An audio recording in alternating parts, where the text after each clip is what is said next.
এই অশ্লীল ভাষা ওনার মুখ দিয়ে কখনো গালি গালাজ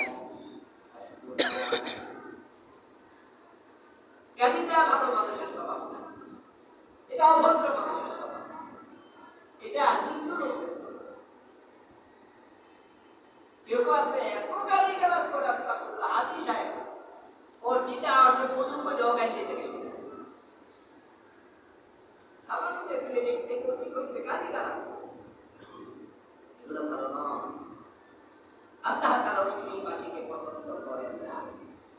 আত্মসমালোচনা করবেন তো যে আজকে হচ্ছে সেপ্টেম্বরের 12 তারিখ নাকি? এর আগের মাস গেছে কোন মাস? অগাস্টের 12 তারিখ থেকে আজকে সেপ্টেম্বরের 12, 1 মাস কাউকে একটা গালি দিয়ে নাই।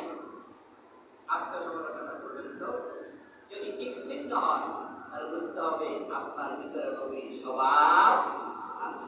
কি আত্ম, আর যদি ক্রস চিহ্ন করে তাহলে সংশোধন হবে না, এটা করা যাবে না। মুখে তো অশ্লীল কথা আসবে না।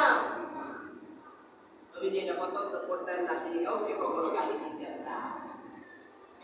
ওয়ালা আইয়াব নাতি হুসাইনকে, হুসাইনের বাবা আলী রাদিয়াল্লাহু তাআলা আনহু, তুমি বলতে তোমার নানা